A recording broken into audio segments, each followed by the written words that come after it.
Vamos a continuar con nuestro estudio bíblico de este día.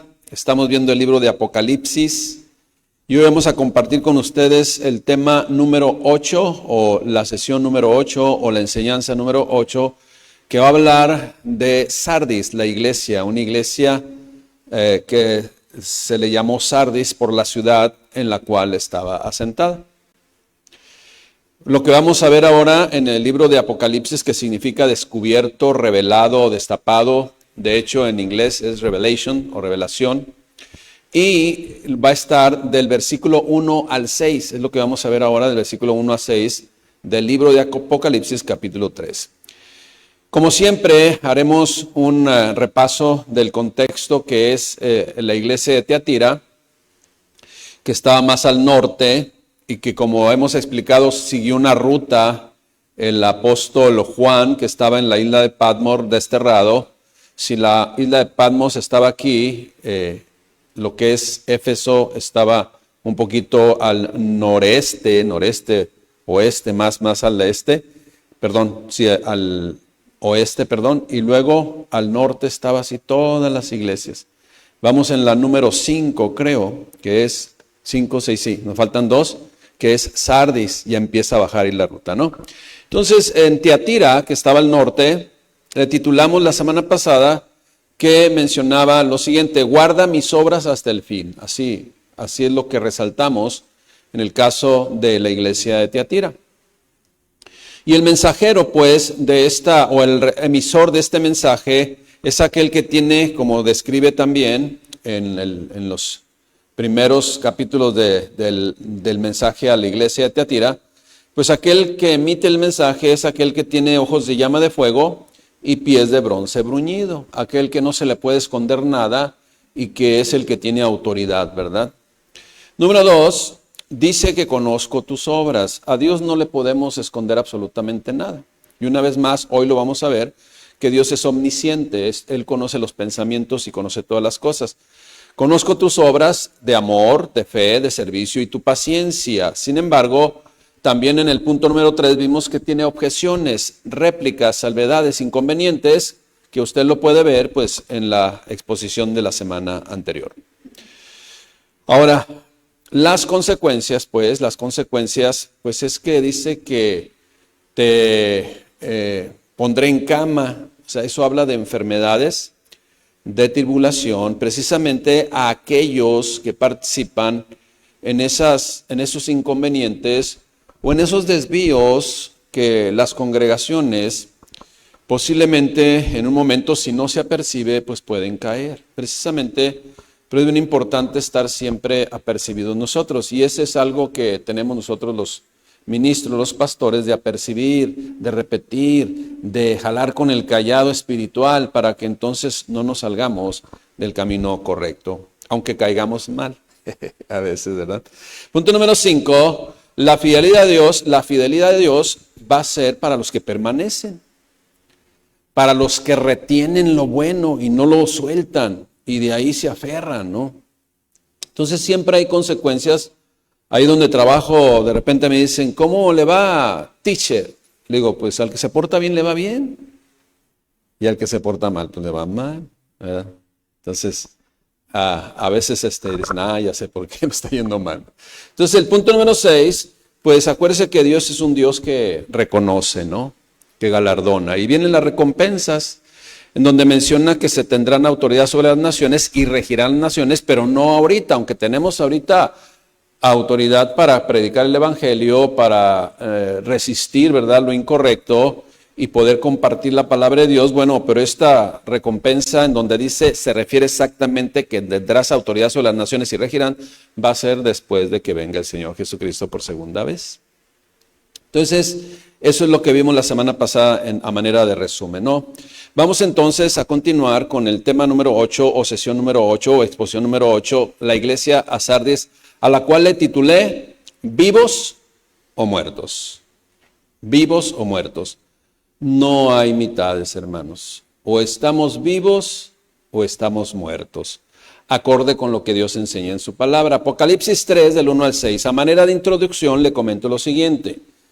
Para los años 90 después de Cristo, que fue aproximadamente cuando se escribió precisamente esta carta, la ciudad de Sardis estaba ya conformada en dos secciones. Ahorita vamos a ver una fotografía en donde originalmente la ciudad de Sardis, donde estaba la congregación que lleva este título de la ciudad, pues estaba en un monte alto. Ahorita vamos a ver la foto, un monte alto, y estaba amurallada, de tal forma que se sentían muy seguros. Ya después, con los años, después de ciertos eventos que vamos a mencionar, pues creció, ¿no? Haga de cuenta como al revés de Tijuana, ¿no? Siempre vamos a mencionar. Comenzó la ciudad de Sardis en el Cerro Colorado, a mero arriba, y luego ya se empezó a poblar abajo, ¿no? Fue al revés. ¿Por qué se ubicaban esos lugares así? Le voy a decir un ejemplo, ¿no? Le voy a decir un ejemplo. ¿Usted por qué cree que Mazatlán, Acapulco y otras ciudades o otros puertos o otros lugares turísticos precisamente tienen mucho interés? Bueno, primeramente, si usted observa, todos tienen un rompeolas natural, que es una isla enfrente. Y eso hace que se haga una bahía más bonita y por eso ahí se establecen, porque es más óptimo para pescar, bueno, originalmente, ¿no? Ahorita pues es para vacacionar y se ve el mar un poquito más tranquilo. Precisamente, bueno, en aquellos tiempos se utilizaba o se acostumbraba por cuestión de protección que se pusiera la ciudad en lo alto para estar observando, para estar vigilando posibles ataques, ¿sí? Esa es la realidad. Era el contexto de aquellos tiempos, ¿no? Las guerras de pueblos contra pueblos, o por llamarle así, ¿verdad? De todos los pueblos contra el pueblo de Dios, esa era la realidad. Entonces, para los años 90, la ciudad de Sardis estaba conformada en dos secciones. La sección antigua de la ciudad se hallaba precisamente en la montaña, en donde se sentía muy segura por su ubicación estratégica. Y cuando empezó a aumentar su población, pues se construyó una nueva sección en el valle inferior, alrededor de esa montaña. Sardis o Sardes estaba a unos 53 kilómetros al sur de Teatira. Usted ya lo puede ver ahí en el mapita. Hoy en día solamente se encuentran ruinas, ¿sí? Está en ruinas. Y solo queda un pequeño pueblo llamado Sart, al lado de las viejas ruinas que hoy se pueden observar también en unas fotografías que traigo ahí. Usted puede ver el monte ahí, Sardis arriba, ¿no? Sardis, pues, era la capital del reino lidio, ¿sí? Y fue especialmente próspera bajo el reinado de Crespo. Estamos hablando ahorita, regresándonos un poquito, alrededor de los 560 años antes de Cristo, en el 560 antes de Cristo. Y era Creso, era un hombre extremadamente rico. Ahora, se sentían seguros porque estaban en ese monte alto y podían observar precisamente cuando se fueran acercando los enemigos y preparándose para la batalla. Sin embargo, esta ciudad fue tomada, y esto que le voy a mencionar tiene sentido por lo que comenta, ¿sí?, el Señor Jesucristo, el que tiene las estrellas en sus manos, ¿sí?, a los ángeles en cada iglesia. Hermanos, cómo se deben de cuidar y estar alerta. Fíjese bien. Esta ciudad fue tomada por sorpresa durante la noche, porque sabían que tenían que ir muy, pero muy, pues agazapados y que no los pudieran identificar. Fue tomada por sorpresa durante la noche, primeramente por Ciro el Grande en el año 549 antes de Cristo. Y fue tomada de nuevo por sorpresa, una vez más, de la misma forma, por Antíoco III el Grande en el 218 antes de Cristo. Ahora bien, bajo el dominio ahora de Roma, esa ciudad fue próspera, hasta que fue destruida casi del todo en el año 17, ya después de Cristo, por un terremoto. Hacia el año 26 o 27 después de Cristo fue reconstruida la ciudad. Pero, ¿qué es lo que empezó a predominar en esta ciudad desde los años 26, 27 que fue reconstruida, bueno, pues el gran templo a la diosa Artemisa, ¿sí? En donde pues era un pueblo idólatra, ¿no? Ahora, esta iglesia, hermanos, de Sardis, al igual que la anterior de Tiatira, no tenía persecución. No tenía por qué preocuparse en cuanto a críticas, persecución. O sea, estoy hablando destructivas, ¿no? Cuanto a críticas destructivas, persecución, no encajaban con la sociedad, porque tristemente la mayoría de quienes asistían a esta iglesia de Sardis, pues eran mundanotes, ¿sí? O sea, se habían hecho al mundo, pues ya no tenían problema, porque eran parte, ¿sí? Hacían unos conciertos cristianos con luces y tú, wow, ¿no? O sea, no tenían conflicto. Entonces, hermanos, pero unos pocos sí, pero desafortunadamente o malamente, pues eran los menos. Predominantemente, pues, se dio culto a Ceres, ¿sí? La Demeter, madre de los dioses de los griegos, y en los tiempos de esplendor de la ciudad era nombrada por sus industrias de lana y de tintorería, pero a causa de esa posición en donde prácticamente tenían todo, y una vez más, sí, se reconstruyó, pero en la parte alta de la montaña, pues se sentían seguros también. Esto es, Sardis, o la mayor parte de las personas que habitaban Sardis, tenían fama de arrogantes. Pero en el tiempo en que Juan escribía el Apocalipsis, Sardis, la iglesia refiriéndose, y toda la ciudad, decaía rápidamente hacia una segura destrucción. La carta dirigida a Sardis es una de las más duras. Acuérdese, no tenían conflicto, estaban amoldados al mundo, no tenían ningún empacho, por llamarle así, no tenían objeciones en recibir las corrientes filosóficas del mundo, las prácticas del mundo, porque pues, no tiene nada que ver, no tiene nada que ver. Además ya se está autorizando por los gobiernos, no tiene nada que ver. Entonces, hermanos, era una de las más duras, con excepción de la Odisea, que es la última, hermanos. Entonces, es una carta muy dura, aunque se menciona solamente a unas pocas personas a las cuales se le reconocía que no han manchado, así en este término utiliza, no han manchado o contaminado sus vestiduras. En Sardis, también alrededor de Sardis, era una ciudad que tenía yacimientos de oro que se extendían hacia el río Pactolos. Su riqueza era reconocida desde los tiempos de Creso, su más famoso gobernante, rico, ¿verdad? En aquellos tiempos, 550, 549 antes de Cristo. Y en esos tiempos se había acuñado la frase así, era una frase muy común, muy coloquial en aquellos tiempos, dice, tan rico como Creso. En esta ciudad también se dice que fue una de las primeras ciudades pioneras en donde se acuñaron las monedas, como hoy las vemos. Obviamente eran muy rústicas, ¿no? Muy elementales, pero fue donde empezaron a circular las primeras monedas. Obviamente eran monedas que valían lo que pesaban, pero ya se distinguía por tener alguna imagen ahí.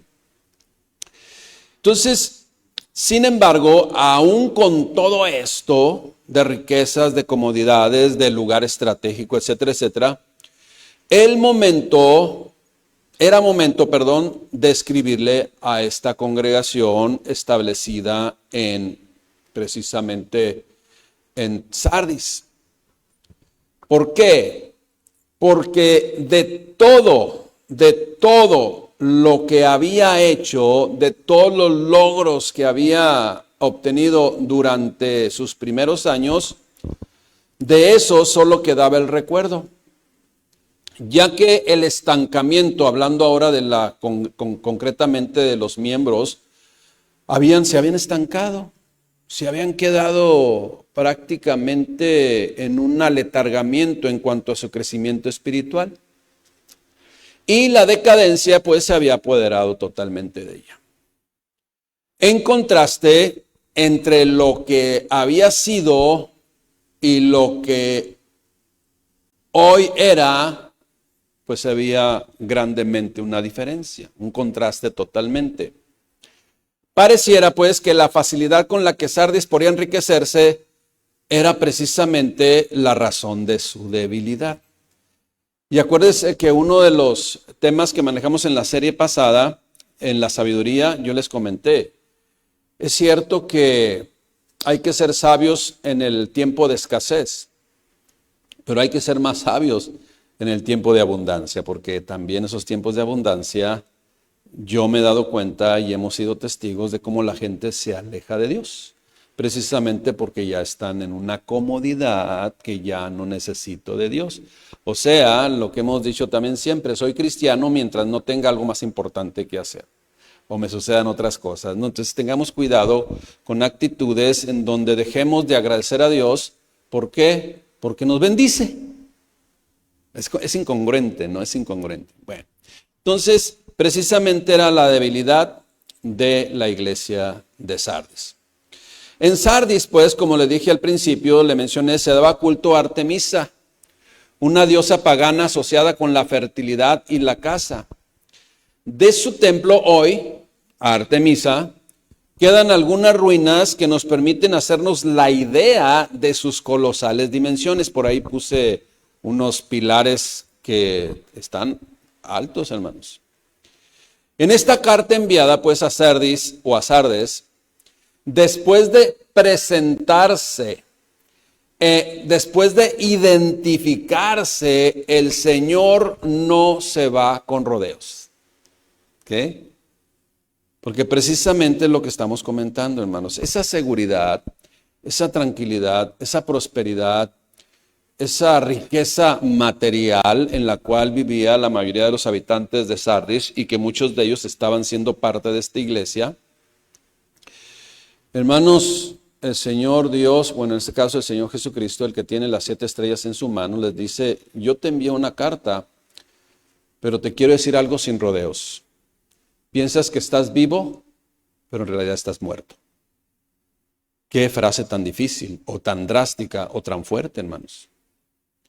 Porque imagínate que alguien que se sienta que lo tiene todo, refiriéndose a que está agradando a Dios, le digan, mira, tú piensas que estás agradando a Dios y todo lo que estás haciendo y como estás viviendo es de la manera correcta, pero no estás vivo, estás muerto. Porque no te has dado cuenta que te ha llegado la corriente filosófica del mundo y la has aceptado como algo natural. Acuérdense que aquí, hermanos, aunque estamos viendo una carta del Apocalipsis y lo vamos a seguir viendo durante todas estas semanas, hermanos, lo vemos de una forma muy práctica, muy clara, muy concisa y muy edificante para nuestras vidas. Y como de repente vemos al mismo Señor Jesucristo hasta confrontante para nuestras vidas, porque lo más importante para nosotros como ministros, hermanos, es que no caigamos en esto que cayó Sardis precisamente. Y que estemos apercibidos. Porque acuérdense que es bueno conocer y poder identificar y hasta interpretar los simbolismos que vienen en el libro de Apocalipsis, pero si no comprendemos la enseñanza espiritual que nos quiere dar cada caso, cada símbolo que Dios nos puso ahí en este libro, hermanos, estamos pasando de noche y es lo que no queremos nosotros. Por eso lo hacemos de una forma muy práctica, dándole el sentido correcto, pero aplicándolo a nuestras vidas al hoy. Entonces, después de identificarse, el Señor Jesucristo no se va con rodeos. Describe a esta iglesia de una forma muy fuerte en comparación a las otras que hemos visto hasta hoy. Punto número 1, la omnisciencia del Señor. La omnisciencia del Señor. Usted sabe que la palabra omnisciencia quiere decir que Él todo lo sabe, que nada se le escapa de su vista. Dice entonces, se presenta, Apocalipsis 3:1, escribe al ángel de la iglesia de Sardis. Ahora, ¿quién es el ángel? Pues el responsable que tenía que predicar, enseñar y dirigir la fe en esa comunidad. Escribe al ángel de la iglesia en Sardis. ¿Quién está mandando este mensaje? El que tiene los 7 espíritus de Dios. Cuando habla de los 7 espíritus de Dios, se hace referencia, ya lo hemos comentado, al Espíritu Santo, ¿no? El número 7 generalmente en la Biblia es número perfecto, número pleno. ¿Y quién más pleno hay que el Espíritu Santo? ¿Okay? Entonces es lo que significa. El que tiene los 7 espíritus de Dios y las 7 estrellas, el control, ¿verdad? O sea, en el buen sentido de cuidado. Y las 7 estrellas dice esto: yo conozco tus obras, por si no lo sabíamos. Yo conozco tus obras, que tienes nombre de que vives y estás muerto. Los 7 espíritus de Dios es otro nombre que se le da al Espíritu Santo. Las 7 estrellas son los mensajeros o responsables de las iglesias.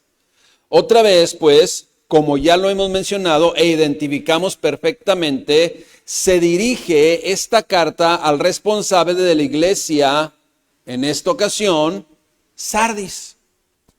Cristo se presenta a sí mismo como el que tiene al Espíritu Santo, ¿verdad? Él es la tercera persona de la Trinidad, y Él dice: os conviene que me vaya, porque si no, no les podrá enviar el Consolador, el Espíritu que les guiará a toda verdad. Y esa verdad se sigue manifestando como estamos viendo hoy. Entonces, el Espíritu Santo es poderoso para soplar vida espiritual a la persona, pues, que le recibe, ¿no? Y cree en Él, ¿sí? A ese Espíritu de Cristo. Eso usted lo puede corroborar en Juan capítulo 1, versículos 12 y 13. Esta forma de presentarse Cristo a la iglesia de Sardis, pues, es muy apropiada, tal y como vemos, ¿sí? Así lo dice: el que tiene las 7 estrellas, o sea, Cristo tiene también las 7 estrellas, tiene el control de todo. Como ya vimos, pues, son los ángeles o enviados de parte de Dios para ser responsables de esas iglesias, de su iglesia, porque nunca olvidemos que la iglesia es su iglesia.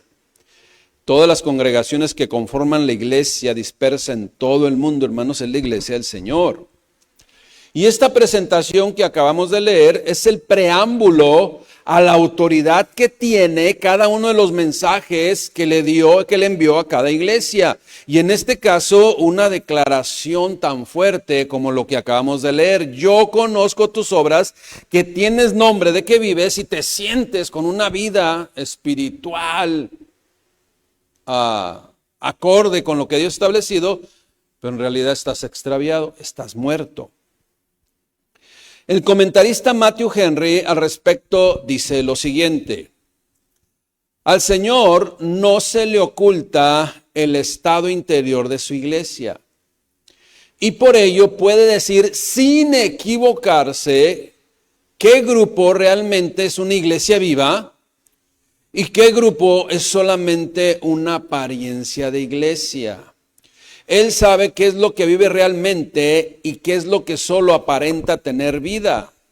La de Sardis, o la iglesia de Sardis, era una que se había acomodado, compréndase, amoldado a la ciudad en la cual estaba. Y así como la ciudad declinaba, también esta congregación establecida en este lugar. Definitivamente, hermanos, esto lo enseña Dios en su palabra y el Señor Jesucristo mismo lo menciona. Definitivamente el árbol se conoce ¿por qué? Por su fruto. Y estaban dando un fruto incorrecto, un fruto contaminado, un fruto totalmente fuera de la voluntad de Dios. Entonces, definitivamente el árbol se conoce por su fruto.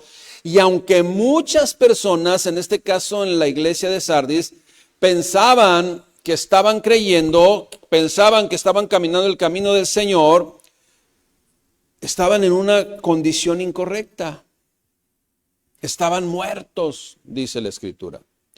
Ahora, Dios siempre va a considerar, y acuérdese que a Él no se le puede esconder nada, Dios siempre va a considerar las cosas que hacemos y por qué las hacemos. si esas cosas, si esas acciones, si esos actos, inclusive si ese servicio a Dios, emanan de un corazón vivo o de apariencia que está muerto. ¿Sí? O un corazón vivo por Jesucristo y en Jesucristo, o un corazón alejado de Cristo. Acuérdese que Dios en su palabra dice que vuestras buenas obras son como trapos de inmundicia. ¿Por qué? Porque salen de un corazón equivocado, con una motivación equivocada, alejada de la voluntad de Dios. Fíjese, aunque sea que aparente ser de Dios.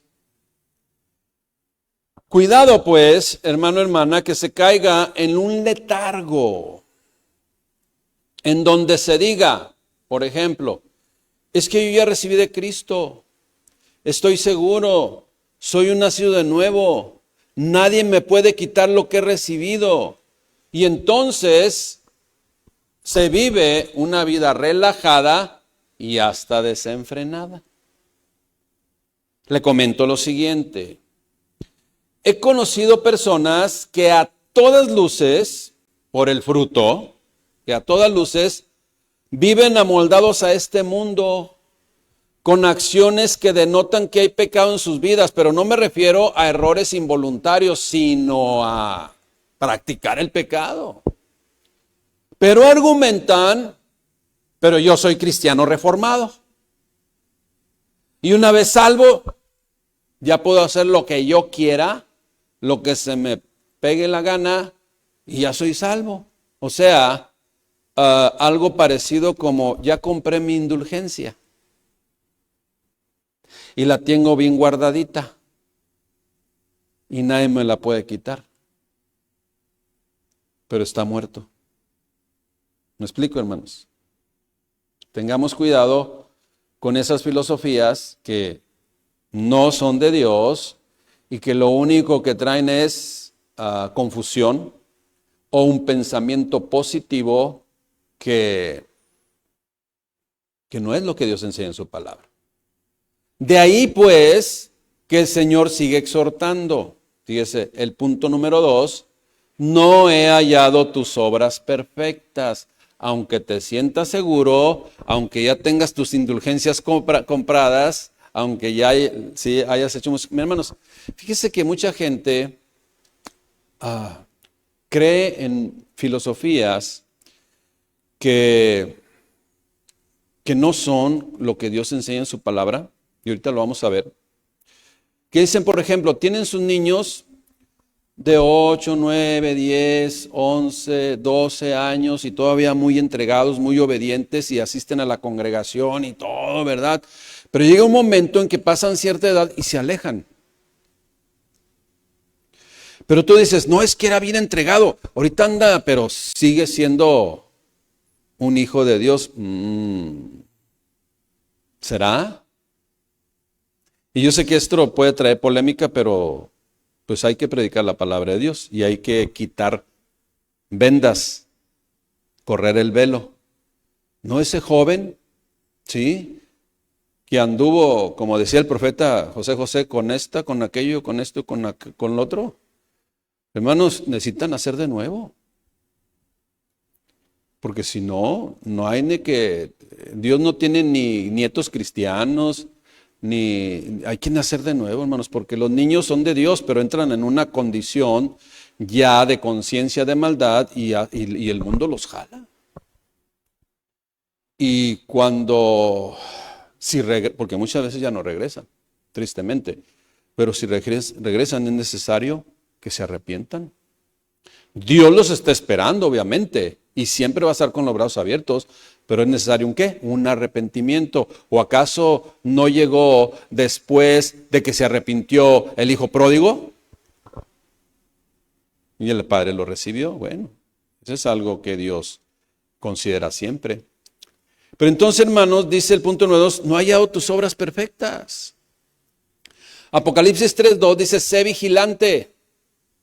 Y afirma las otras cosas que están para morir. O sea, vienen más filosofías que las estás aceptando. Sé vigilante, no te pierdas. No te distraigas. De ahí toma sentido precisamente lo que está diciendo. Sé vigilante, hermanos. ¿Qué es vigilante? Sé atalaya. Está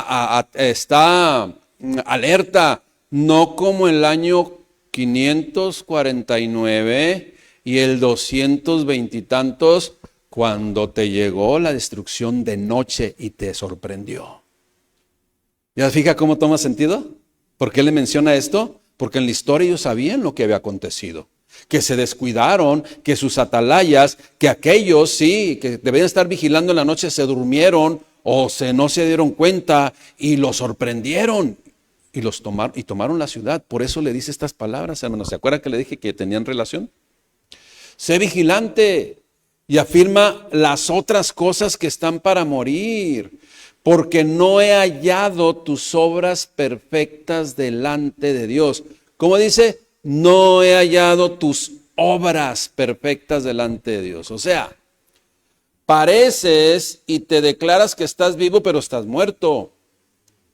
Esto fue lo que dijo el Señor en su primera frase. Ahora, ¿qué es lo que está diciendo aquí en el versículo 2? El Señor Jesucristo, pues, exhorta a Sardis a despertar, porque cuando los invadieron se quedaron dormidos, a despertar, a salir de ese engaño espiritual en el que estaba y que se arrepintieran verdaderamente, que dejaran toda falsedad y compromiso con el mundo y ser genuino para Dios, a ser verdaderamente de Cristo y no solo cristiano de nombre, nominativo, hermanos. Ahora, aquí una vez más quiero tomar palabras de un comentario que es en este caso Diario Vivir. Las obras, dice así, las obras a las que alude el Señor eran obras de apariencia. Eran obras de apariencia.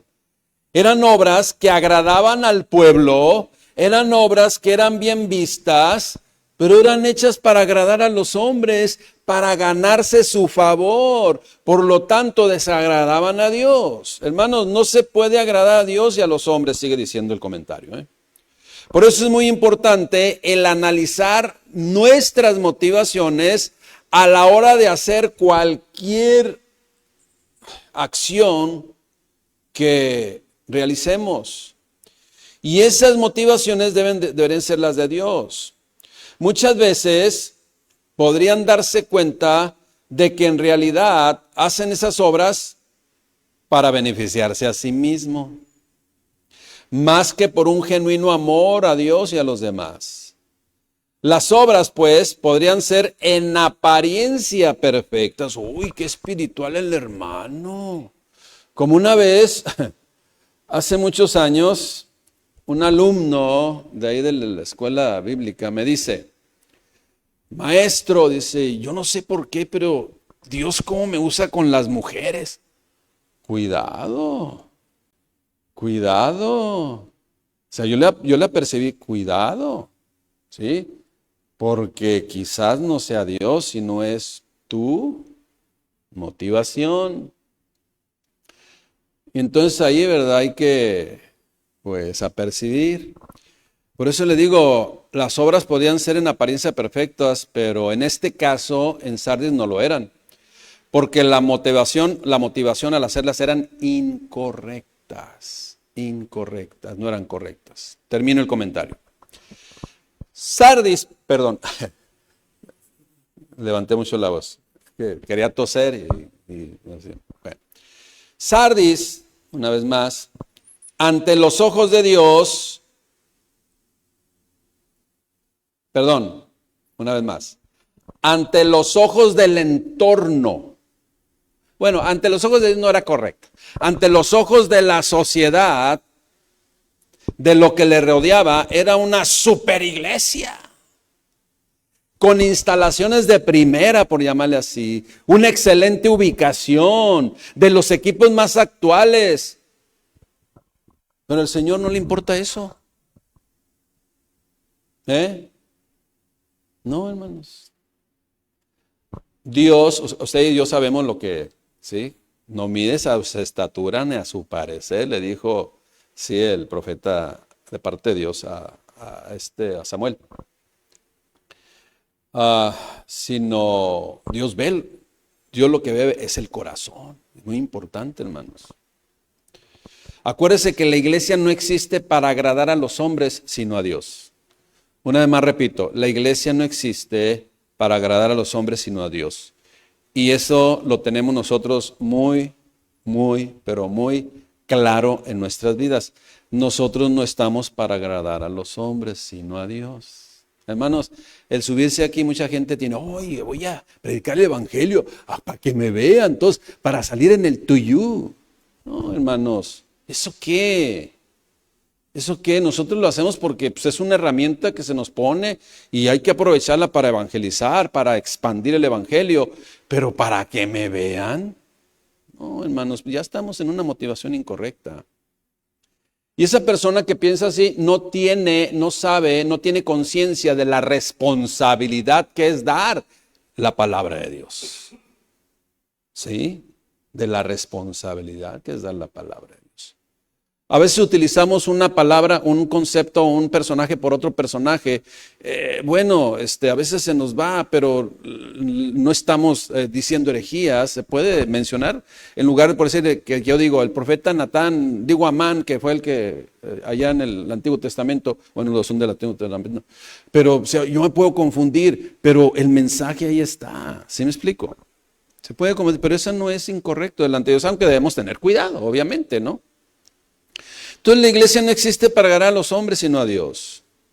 Quizás en la iglesia de Sardis sus reuniones eran ordenadas, cientos y miles de asistentes, la música profesional, quizás tuvieran un buen número de actividades y programas durante el año e incluso los miembros de esa congregación ocupaban posiciones prominentes dentro de la vida social de Sardis, ¿verdad? No, ahí está, wow, el que se sienta a un lado del rey, ahí está y se congrega con nosotros. Es un pagano, pero se congrega con nosotros. Eso es lo que empezaba a ver en Sardis, hermanos. ¿Sí? Mire, si llegara ahí, no sé, algún personaje público ahí y viene, siéntese ahí le toca. ¿Sí me explico? Así es. Cualquiera que sea, ahí está. Cosa que otros no lo harían así, ¿verdad? Una vez un pastor me dijo ahí, bueno, no voy a decir nombre ni nada, pero hace algunos años, esto no fue hace mucho. ¿Cómo quisiera que viniera alguno de esos boxeadores que de repente conozco otros que ganan millones para que se venga y se congregue aquí con nosotros para que nos ayude? ¿Ah? ¿Esa es tu intención? Qué tristeza, ¿no? Sardis elevado a la N potencia. Su corazón totalmente desviado. No, hermanos, cuidemos nuestro corazón verdaderamente. Quizás sus reuniones, wow, eran de lo mejor, ¿no? Y había 2, 3 ahí politiquillos dentro de la congregación, pero eran paganos. Todo eso no sirve de nada si falta lo más importante, que es la vida del Espíritu. La vida del Espíritu. Al final, hermanos, lo único que realmente sucedió con Sardis es que tenían el nombre nada más afuera, pero de iglesia del Señor nada. Esa es la situación. Y cada vez se estaba alejando más. Ahora bien, una vez más, debo de enfatizar esta frase: no he hallado perfectas tus obras delante de Dios. Ahora, ¿a qué obras se refiere? ¿A obras públicas municipales? ¿No has reencarpetado la ciudad o no has tapado los baches? ¿O que andaba estreñido? Tampoco, hermanos. ¿A qué se refiere cuando dice no he hallado perfectas tus obras delante de Dios? Hermanos, a su conducta incorrecta. A la conducta incorrecta, al mal fruto que se estaba dando, al mal testimonio. En la versión Dios habla hoy, así lo dice. Escuche bien cómo lo dice. Despiértate y refuerza las cosas que todavía quedan. O sea, todavía te quedan, pero aguas porque siguen alejándose. Despiértate y refuerza las cosas que todavía quedan, pero que ya están a punto de morir. Porque he visto que lo que haces no es perfecto delante de Dios. La versión traducción lenguaje actual, fíjese cómo dice: así que levántate y esfuérzate por mejorar las cosas que aún haces bien, pero que estás a punto de no seguir haciendo, pues he visto que no obedeces a Dios.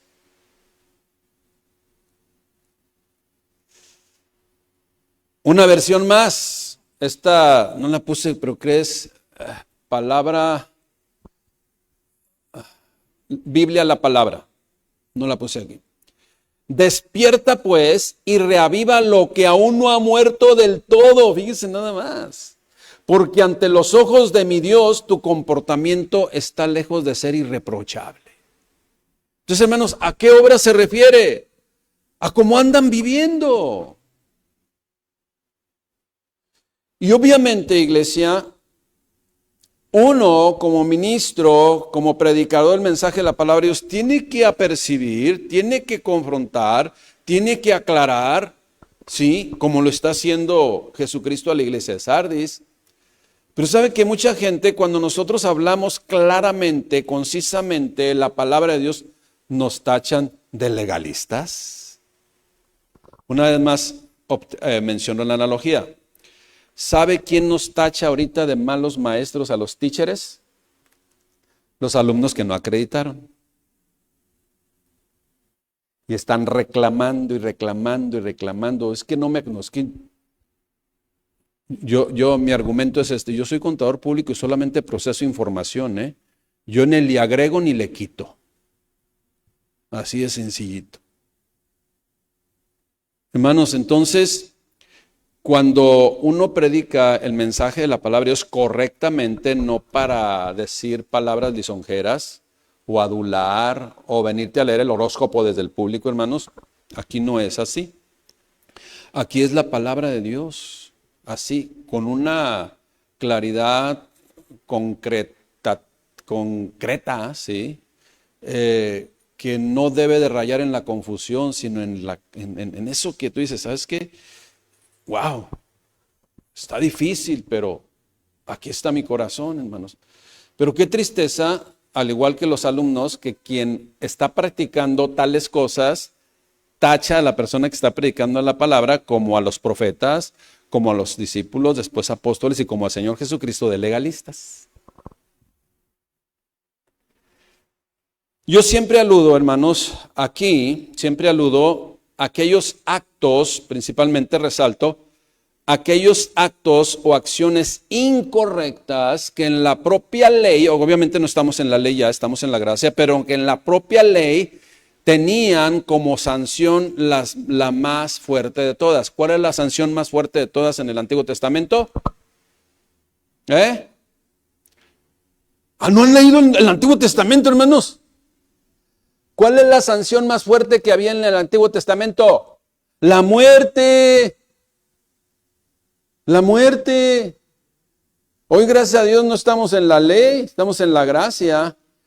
Pero yo siempre le digo, aludo aquí esos actos reprobables delante de Dios que tienen en la ley sanción de muerte. ¿Cuáles son? El adulterio, la fornicación, la rebelión. Ellos tenían sentencia de muerte, hermanos. Y eso no, ¿por qué? Porque es algo que es gravemente hacerlo. Sin embargo, alguien que no teme de Dios, pues obviamente lo minimiza. Pero en este caso, de la iglesia de Sardis, la lista es más amplia todavía, no solamente eso.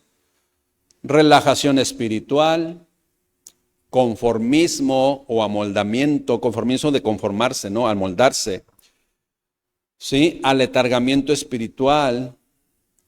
Poner por encima de lo establecido por Dios nuestra perspectiva personal en cuanto a cómo llevo mi vida. Uy, qué legalista.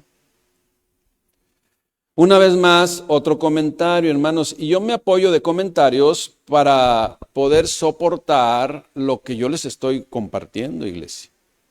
¿Sí? Lo que Dios nos muestra en su palabra que debemos hacer. Dice otro comentario. Quizás por esta razón la iglesia en Sardis, a diferencia de las otras iglesias de la zona, no había sufrido persecuciones como la de Esmirna o Pérgamo. Ellos eran un perfecto ejemplo de cristianismo inofensivo. Se había acomodado al mundo y no tenían que pagar ningún precio por su fe en Jesucristo. ¿Por qué había de molestarse Satanás en perseguir a una iglesia muerta?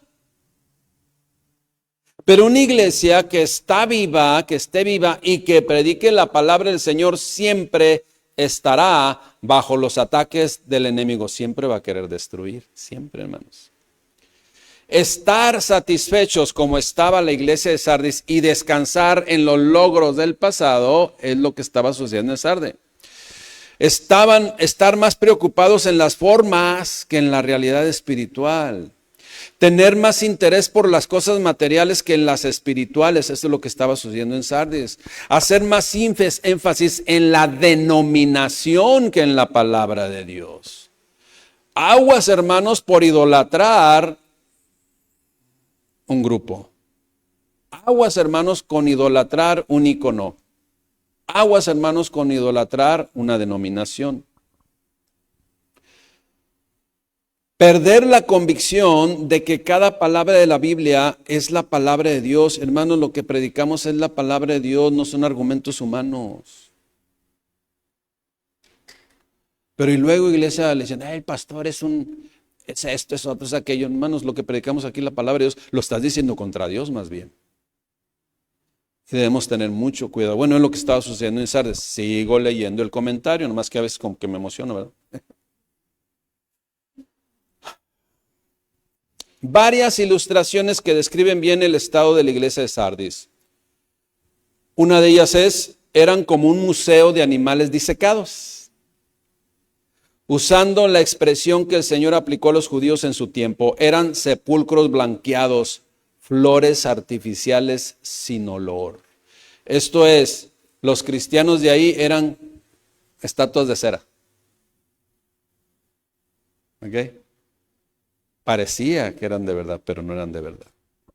Por lo tanto, el punto número 3 dice, arrepiéntete. Arrepiéntete. Por eso dice Apocalipsis 3:3, acuérdate pues de lo que has recibido y oído, y guárdalo, y arrepiéntete. Pues si no velas, una vez más, haciendo referencia a cómo llegó la destrucción a Sardis en el año 549, 550 y en el 200 y tantos, hermanos. Pues si no velas, habla de estar alerta, de atender el consejo, de atender el apercibimiento. Pues si no velas, vendré sobre ti como ladrón y no sabrás a qué hora vendré sobre ti. Una vez más, como cuando Sardis fue tomada por esos dos pueblos que lo sitiaron. Hermanos, ahora, dice que vendré como ladrón. Una vez escuché una persona que dice, ¿cómo que Jesucristo es ladrón? Usted es un ladrón, ¿cómo? Hermanos, por favor, regla elemental de la hermenéutica, dice, llegaré como un ladrón, o sea, cuando menos piensas, es lo que está diciendo, que te va a agarrar desprevenido, como agarró al pueblo de Sardis en aquellos años, ¿no? Así, hermanos, es lo que está diciendo. No que Jesucristo sea un ladrón. Por favor, ¿no? Estas palabras, pues, instan a la iglesia de Sardis a obedecer la verdad cristiana que habían oído cuando creyeron en Jesucristo. Es decir, lo que les está percibiendo es que regresen a las sendas antiguas, regresen a los cimientos del Señor otra vez. Eso es lo que le está diciendo. Volver a los fundamentos de la fe. Es importante seguir creciendo siempre, hermanos, en nuestro conocimiento del Señor, sí. Es necesario profundizar en nuestra comprensión mediante estudios cuidadosos de la palabra de Dios, sí. Pero por mucho que aprendamos, Nunca debemos abandonar las verdades fundamentales acerca de Cristo. Nunca debemos olvidarnos que debemos aplicar, hacer por obra, poner por obra lo que oímos. Oír y hacer, siempre. Hermanos, ninguna nueva verdad de Dios irá en contra de las enseñanzas bíblicas. Esto es, si tú a veces lees otra vez un libro, otra vez y recibes, oye, esto no lo había visto, si es acorde con el contexto bíblico, es que Dios te está revelando. Si empiezas a hacer aplicaciones o interpretaciones privadas y empiezas a ver contradicciones, cuidado, no es el Espíritu Santo, es tu emoción o nuestras emociones. O ya nuestro pensamiento humano. Siempre. Así dice entonces el Señor, pues si no velas, vendré a ti como ladrón y no sabrás a qué hora vendré sobre ti. La iglesia de Sardis, pues, había recibido la palabra de Dios, habían recibido su espíritu, por lo tanto podían arrepentirse y volver al principio. Aún no era tarde. El Señor les advierte de que si no lo hacen, en el momento que menos iban a imaginar, vendría su castigo.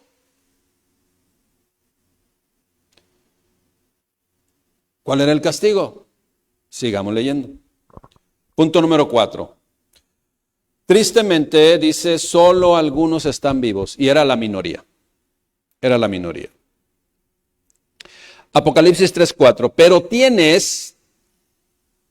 Pero tienes unas pocas personas en Sardis que no han manchado sus vestiduras y andarán conmigo en vestiduras blancas porque son dignas. O sea, están en Jesucristo, porque acuérdense que Jesucristo es el que nos hace dignos. Amén. No por nuestras capacidades. ¿Cómo menciona? Y andarán conmigo con vestiduras blancas porque son dignas. Con todo, iglesia, con todo, hermanos, en esa congregación que se iba muriendo, había algunas personas, no muchas, pocas, que no habían manchado sus vestiduras. Y el Señor las conocía, por su nombre.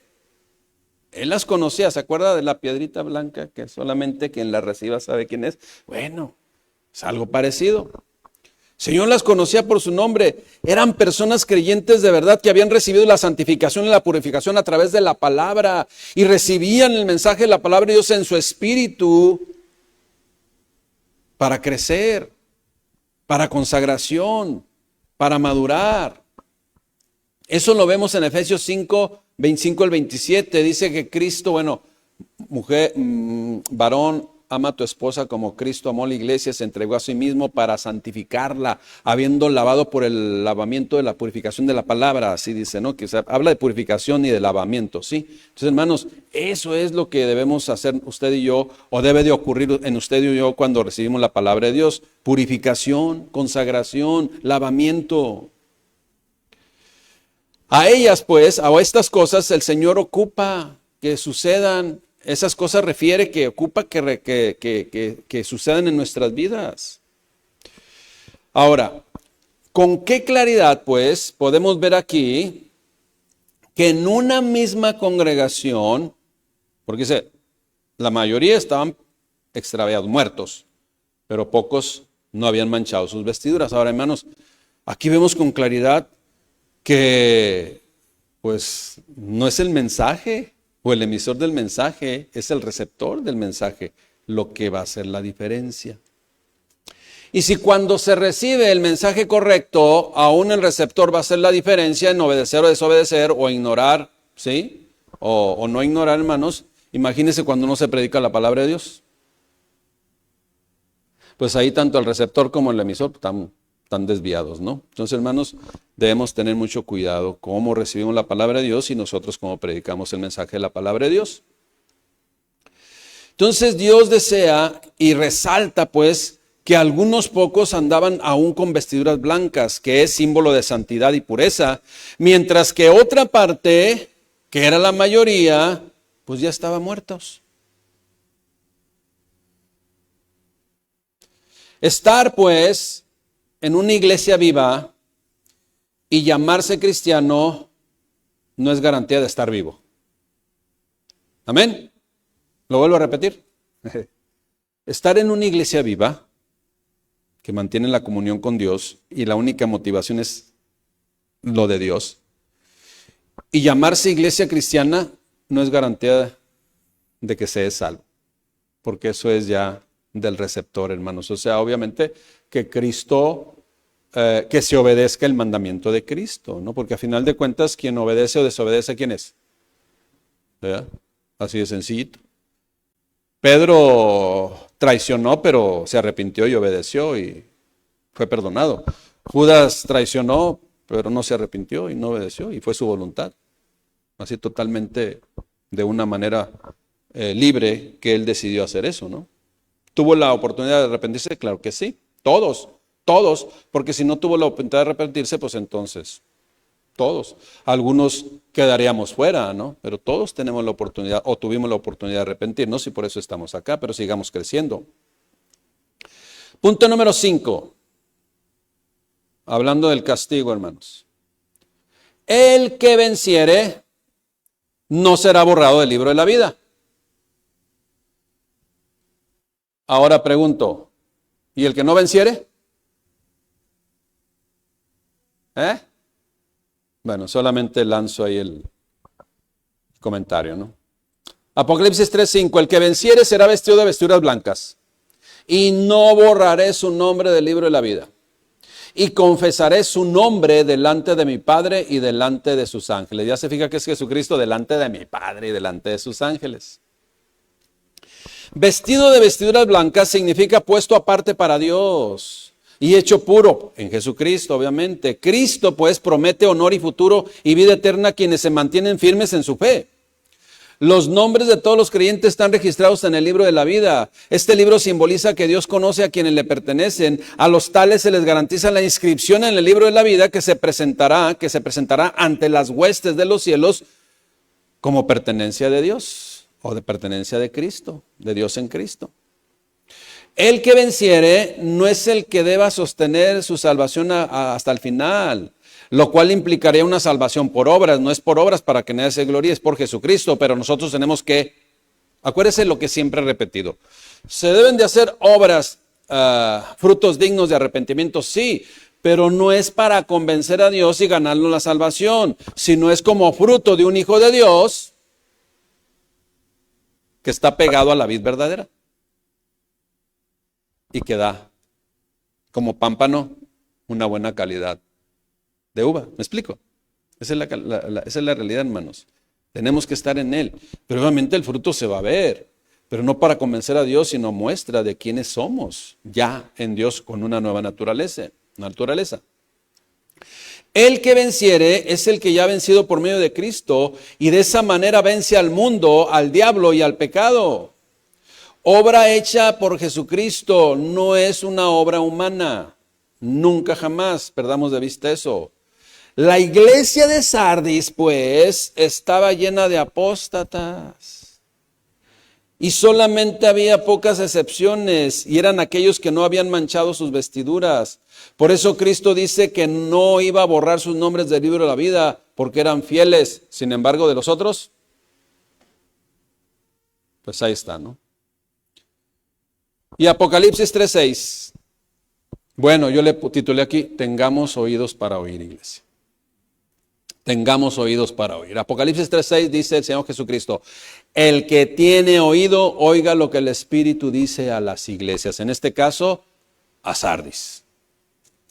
Esta frase, pues, es recurrente en todas las cartas y enfatiza la responsabilidad ya de nosotros de oír, de abrir nuestros oídos. De nuevo, pues, llama a los hombres, a los seres humanos, que presten atención a esta solemne e importante advertencia. El que tiene oídos para oír significa lo siguiente, hermanos. Ahí está la información. Si deseas tomarla, adelante. Concluimos. El Señor, sin darle vueltas, hermanos y hermanas, dice a la iglesia de Sardis que estaba muerta. Estaba muerta. Seguramente por esto el Señor se presenta como el que tiene los 7 espíritus de Dios. Esta expresión describe pues un respaldo de autoridad, infinitos recursos espirituales que tiene el Señor y que eran precisamente los que esta iglesia necesitaba para volver a la vida. Y esto nos recuerda que si nosotros como creyentes, ¿sí? Esto nos recuerda que ni nosotros como creyentes, ni tampoco la iglesia en su conjunto, podemos mantener nuestra vida espiritual por nosotros mismos. Necesitamos siempre el poder del Señor Jesucristo, que nos viene, ahora sí que sin limitaciones, por medio de su Espíritu Santo. Porque Él no da el Espíritu por medida, dice. Hermanos, ¿vivos o muertos? Nada más. No hay medios. Aunque a la Laodicea le dice otra cosa, pero ya lo veremos en su momento. Padre, te damos gracias, mi Dios. Aquí está tu iglesia sabia, porque recibe tu palabra y la hace. Una iglesia con un corazón verdaderamente que te adora, que te alaba, que te recibe, Señor, y que no tiene ninguna limitación para recibir tu mensaje, Padre. Gracias, mi Dios, por apercibirnos. Gracias, Padre, por los ejemplos que pones en cada una, Padre, de estas enseñanzas para no repetir la historia, sino que nosotros seamos simplemente de esos que oímos y hacemos. Y que te servimos, Padre, con el único propósito de agradecerte, mi Dios, tus infinitas misericordias. Y que lo único que deseamos, Padre, es consagrarnos a ti, agradarte a ti, Señor, a través y por medio de nuestra obediencia. Te damos gracias, Padre bendito, por Jesucristo y en Jesucristo, Señor nuestro. Amén. Que Dios les bendiga. Nos vemos la próxima semana. Amén.